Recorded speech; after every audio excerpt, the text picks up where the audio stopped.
SSLC result വന്നു. അതിന്റെ പിന്നാലെ ഇപ്പോൾ +2 റിസൾട്ട് വന്നു. വിജയിച്ചവർക്കൊക്കെ ആശംസകളൊക്കെ കിട്ടി. നമ്മൾ നോട്ട് ചെയ്യേണ്ട ഒരു പ്രധാന കാര്യമുണ്ട്. തോറ്റവരൊന്നും ഇത് ഒരു വലിയ സംഭവമാക്കി എടുക്കേണ്ടതില്ല. ഞാൻ നിങ്ങളെ പഠിക്കാൻ വേണ്ടി അല്ലെങ്കിൽ പഠിക്കുന്ന തലമുറനെ ഡിമോട്ടിവേറ്റ് ചെയ്യല്ല. സ്വാഭാവികമാണ് നമ്മൾ ഒരു എക്സാമിൽ തോൽക്കാന്നുള്ളത്. എന്ന് വിചാരിച്ചിട്ട് നമ്മുടെ ജീവിതത്തിൽ തോൽക്കാന്നുള്ളതല്ല. ചിലപ്പോൾ തോറ്റു എന്നുള്ള വിവരം കേൾക്കുമ്പോൾ നിങ്ങളുടെ പാരന്റ്സിന് അല്ലെങ്കിൽ നിങ്ങളുടെ സിബ്ലിങ്സിന് നിങ്ങളുടെ റിസൾട്ട് പ്രതീക്ഷിച്ച് നിന്ന ചില ആളുകൾ നിങ്ങളോടുള്ള ഇഷ്ടം കൊണ്ടുള്ള പ്രതീക്ഷകളായിരിക്കും.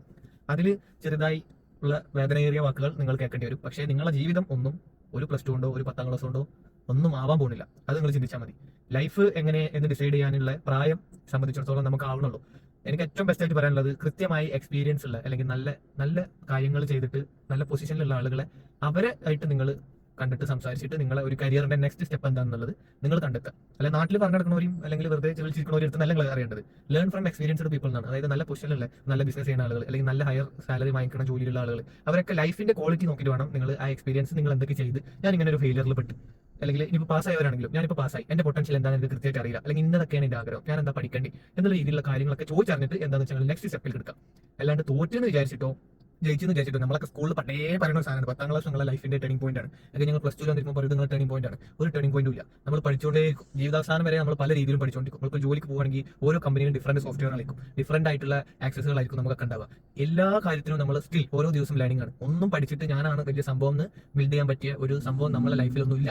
ആർക്കും പ്രൂവ് ചെയ്യാൻ പറ്റില്ല ഞാനാണ് ഏറ്റവും ബെസ്റ്റ്. നമ്മളെക്കാളും ബെസ്റ്റ് ആയിട്ടുള്ള പല ആളുകളുണ്ടാവും. അപ്പം നല്ല ആളുകൾക്ക് നല്ല അഡ്വൈസ് എടുത്തിട്ട് മാത്രം നിങ്ങളുടെ ലൈഫിനെ മുന്നോട്ട് കൊണ്ടുപോകുക. ഇപ്പൊ തോറ്റതോ അല്ലെങ്കിൽ ഒരു വിഷയം തോറ്റോ 2 വിഷയം തോറ്റോ പരമാവധി നിങ്ങൾക്ക് കഴിയുമെന്നുണ്ടെങ്കിൽ നിങ്ങൾ അടുത്ത എക്സാമിന് അപ്ലൈ ചെയ്ത് പഠിച്ച് പാസ്സാവാൻ നോക്കുക.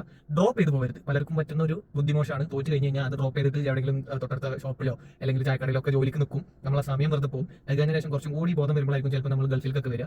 അപ്പം ചെറിയ പ്രായം കൊണ്ട് എന്തൊക്കെ ലേണിംഗ്, എന്തൊക്കെ സ്കില്ലുകൾ നിങ്ങൾക്ക് വളർത്തിയെടുക്കാൻ പറ്റുമോ ആ സ്കില്ലുകൾ നിങ്ങൾ വളർത്തിയെടുക്കുക. അത് ലൈഫിൽ എങ്ങനെ അപ്ലൈ ചെയ്യാൻ പറ്റുന്ന രീതിയിൽ അപ്ലൈ ചെയ്തിട്ട് മുന്നോട്ട് കയറി വരിക. +2 തോറ്റവരും ഇവിടെ ഹയർ പൊസിഷനിൽ ജോലി ചെയ്യുന്നുണ്ട്. PhD ഉണ്ടായിട്ടും ജോലി കിട്ടാതെ നടക്കുന്നവരുണ്ട്. മനസ്സിലായോ? അപ്പോൾ നിങ്ങളെ കഴിവ് എങ്ങനെ നിങ്ങൾക്ക് യൂട്ടിലൈസ് ചെയ്യാൻ പറ്റും എന്നുള്ളത് കൃത്യമായി മനസ്സിലാക്കി നിങ്ങൾ പ്രവർത്തിച്ചു കഴിഞ്ഞാൽ എഡ്യൂക്കേഷൻ അതിന്റെ പവർ വേറെ ഉണ്ടാവും, അതിന്റെ ക്വാളിറ്റി വേറെ ഉണ്ടാവും. ജീവിത നിലവാരം വർദ്ധിപ്പിക്കാൻ നിങ്ങൾ സമൂഹത്തിൽ ഇറങ്ങി ജീവിക്കാൻ വേണം. അതിന്റെ ഒരു ഗുണം നിങ്ങൾക്ക് വേറെ തന്നെ കിട്ടും. ഇപ്പൊ കിട്ടുന്ന കുത്തുവാക്കുകളും അല്ലെങ്കിൽ പരിഹാസങ്ങളും കളിയാക്കലുകളും ഒക്കെ നിങ്ങൾക്ക് നാളെ അവരെ മുന്നിൽ പ്രൂവ് ചെയ്ത് കാണിക്കാനുള്ള ഒരു ഫ്യൂവലായിട്ട് മാത്രം കണ്ടെത്താൻ മതി. അത് മാത്രം കണ്ടാൽ ഒരു ഫ്യൂവലായിട്ട് മാത്രം കാണാം. അവർ കളിയാക്കിക്കോട്ടെ, അവർ നിങ്ങൾ എന്തോ പറഞ്ഞോട്ടെ, അത് നിങ്ങളെ കത്തിക്കാനുള്ള ഒരു ഫ്യൂവലാക്കി എടുത്തിട്ട് നിങ്ങൾ എന്ത് ചെയ്യുക, അടുത്ത സ്റ്റെപ്പിലേക്ക് പോകുക. അത്രേ ഈ കാര്യത്തിൽ എടുക്കാനുള്ളൂ. സീരിയസ് ആക്കേണ്ട. എന്ത് വിഷയം ഉണ്ടെങ്കിലും ഇവിടെ വരെ ഇവിടെ എടുത്തു കഴിഞ്ഞാൽ അത് ഏത് ടെൻഷൻ ആണെങ്കിലും നിങ്ങളുടെ ലൈഫിനെ സ്പോയിൽ ചെയ്യും. അതുകൊണ്ട് ഇവിടെ എടുക്കാതെ നിങ്ങൾ കരിയറിൽ എങ്ങനെ ഗുണം ചെയ്യോ അത്തരത്തിലുള്ള കാര്യങ്ങൾ നോക്കിയിട്ട് ഫോക്കസ് ചെയ്തോളൂ.